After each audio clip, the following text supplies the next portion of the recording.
नमस्कार, मैं हरेंद्र। आशा करता हूँ कि आप लोग सभी निरोग और स्वस्थ होंगे। और आज क्राइम की स्टोरी जो है वह मेरठ से है और इस कहानी में 3 किरदार हैं, पति, पत्नी और प्रेमी।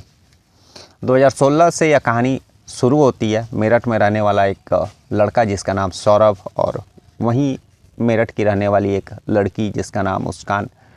सौरभ जो था वह मर्चेंट नेवी में था और लंदन में पोस्टिंग था और तभी 2016 में वह लंदन से मेरठ आता है और वहाँ पर रहने के दौरान जब वो आता है तो अचानक उसकी मुलाकात जो एक मुस्कान नाम की लड़की से 2016 में होता है और फिर धीरे धीरे इन लोगों का जो है मुलाकात, जान पहचान और फिर प्यार में बदल जाता है। अब मुस्कान और सौरभ जो है दोनों एक दूसरे से शादी करना चाहते थे। दोनों अपने घर में बताते हैं शादी की बात को लेकर के, लेकिन ना ही सौरभ के घर वाले राजी होते हैं और ना ही मुस्कान की जो घर वाले रहते हैं वे इस शादी के लिए रेडी होते हैं। बाद में काफ़ी घर वालों को समझाने के बाद मुस्कान के घर वाले थोड़ा बहुत जो है राज़ी भी हो जाते हैं, लेकिन सौरभ के घर वाले जो है राज़ी नहीं होता है पाते हैं और 2016 के अंत में लोग जो है घर छोड़ करके शादी कर लेते हैं। और शादी करने के बाद जो है मुस्कान जो सौरभ रहता है वह घर के अगेंस्ट जा कर के मैरिज किया था, इसलिए वह उसको घर में रहने के लिए मिलता नहीं और फिर जो है वे लोग मेरठ में ही एक किराए का मकान लेकर के सौरभ और मुस्कान रहा करते थे। और सब चीज़ मैरिज के बाद जो है सौरभ वापस लंदन लौट जाता है क्योंकि उसका जो पोस्टिंग था उसी लंदन इंग्लैंड में था और यहाँ पर मुस्कान जो है अकेले रहती है और बीच बीच में वह साल में एक आध दो दफ़ा मेरठ आया करता था अपनी पत्नी मुस्कान के पास और यह सिलसिला जो है चलते रहा। और ऐसे ही समय 2019 का आ जाता है और 2019 में सौरभ और मुस्कान को एक बेटी होती है और बेटी होने के बाद जो दोनों परिवार रहते हैं मुस्कान के और बाकी सौरभ के, इन लोगों का जो है गुस्सा और बाकी चीज़ें जो है लोग अगेंस्ट जा कर के मैरिज किए थे वो थोड़ा शांत होता है और फिर बातचीत इन लोगों से सिलसिला शुरू होता है। लेकिन मुख्य तौर पर लोग मेरठ के उसी किराए के मकान में रहा करते थे और सौरभ जो है साल में एक आध दो दफ़ा आया करता था और फिर अपनी पत्नी से मिल कर के वापस चल जाया करता था। 2019 में एक बेटी होती है, बेटी धीरे धीरे बड़ा होती है और उस पास के ही मेरठ के एक प्ले स्कूल में उसका एडमिशन कराया जाता है और फिर जो है मुस्कान अपनी बेटी को उसी प्ले स्कूल में पहुंचाती थी और फिर छुट्टी के बाद उसको लेकर के आती थी और सौरभ उसी लंदन में रह रहा था। इसी बीच आने और जाने के दौरान जो है मुस्कान का एक साहिल नाम के लड़के से जान पहचान होता है और धीरे धीरे जान पहचान होने के बाद जो है मुस्कान और साहिल का नज़दीकियाँ बढ़ जाता है। साहिल शुक्ला जो है वह मुस्कान के घर भी आने लगता है और घर में ही दोनों ड्रिंक करने लगते हैं। कई दफ़ा जो है उस घर के मकान मालिक ने देखा भी। और ऐसे ही समय 2021 का आ जाता है। 2021 में जब सौरभ लंदन से मेरठ आता है तो जो मकान मालिक रहता है वह यह सारी जानकारी सौरभ को देता है कि उसकी जो है गैरहाजिरी में उसके घर एक लड़का आता है और उसकी पत्नी जो है उस लड़के के साथ बैठ कर के शराब भी पीती है, ड्रिंक भी करती है। अपनी पत्नी मुस्कान का मोबाइल जब चेक करता है तब सारा जो है साहिल शुक्ला से जो भी उसका कम्युनिकेशन व्हाट्सएप पर हुआ रहता है उसको देख करके वह समझ जाता है कि इन दोनों के बीच जो है रिलेशन काफ़ी आगे बढ़ गया है।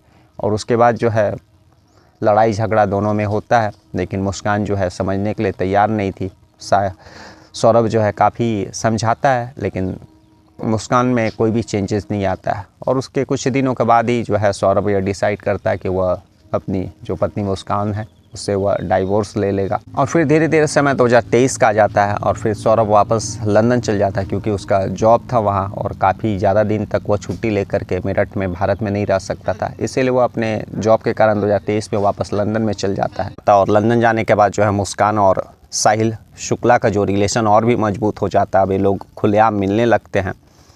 धीरे धीरे समय बीतते जाता है और मुस्कान और साहिल जो है दोनों एक दूसरे से शादी करना चाहते थे, लेकिन साहिल को यह पता था कि जब तक सौरभ जिंदा रहेगा तब तक वे लोग अगर शादी कर भी लेते हैं तो कभी ना कभी उन लोगों को दिक्कत होगा ही। इसीलिए साहिल जो है वह सौरभ का रास्ते से ही हटाने का सोचता है और मुस्कान जो रहती है वह भी सौरभ को छोड़ देने का ही सोचती है। उसके बाद दोनों मिल कर के जो है प्लान बनाते हैं अपने अपने रास्ते से सौरभ को हटाने के लिए।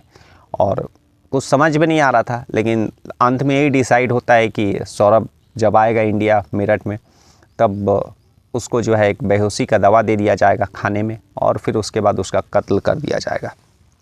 तभी 2023 के बाद जो है 2025 आता और इसी 25 फरवरी को सौरभ जो है वापस लंदन से मेरठ आता है। और जब मेरठ आता है तो बर्थडे भी था मुस्कान का, तो वह यही सोच कर के लंदन से भारत आया था कि शायद बर्थडे का दिन वह फिर से मुस्कान को समझाने की कोशिश करेगा और शायद मुस्कान समझ जाए और उन लोगों का जो रिलेशन है वह ठीक हो जाए।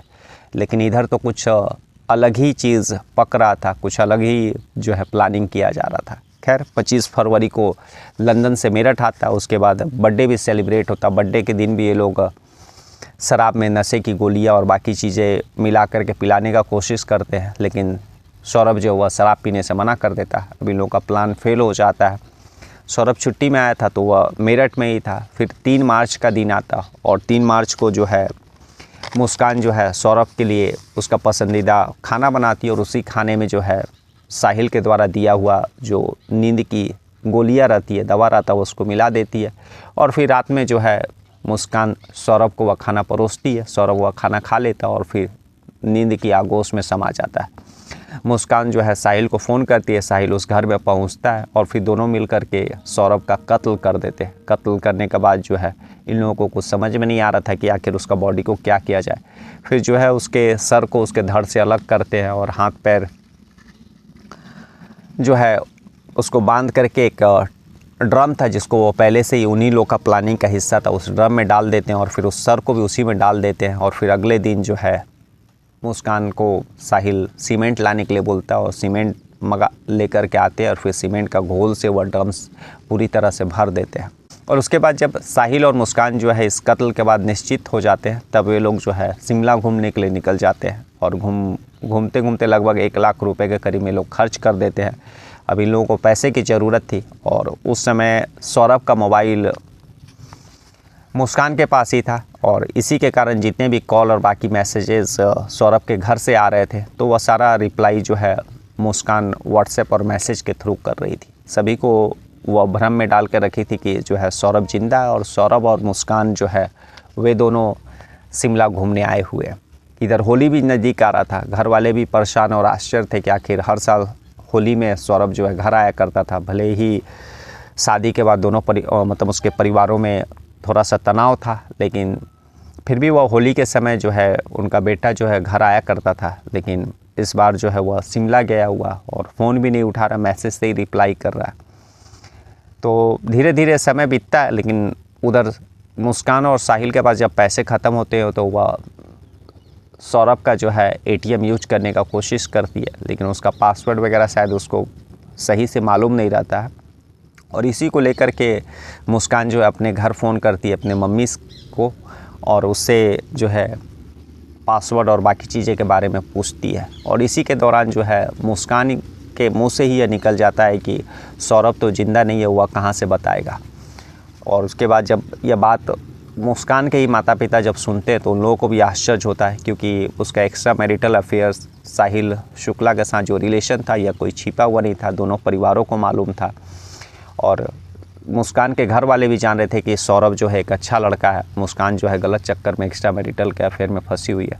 तो जैसे ही यह बात उसके मुंह से निकलती है और उसकी माँ के कानों में पड़ती है तो उसकी माँ परेशान हो जाती है। फिर यह बात मुस्कान के पिता को बताती है। फिर दोनों ही नज़दीकी पुलिस स्टेशन में जाते हैं और अपने दामाद के साथ कुछ अनहोनी का शक जताते हैं।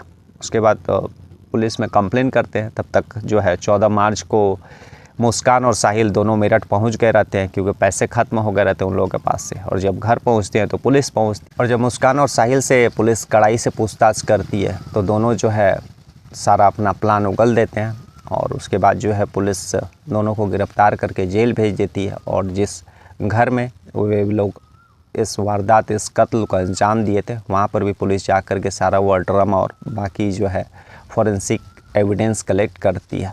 तो आज की कहानी यही थी, जिसमें कि एक्स्ट्रा मैरिटल अफेयर के चक्कर में एक लड़की और उसका जो प्रेमी एक अच्छे खासे शख्स का जो है कत्ल कर देता है।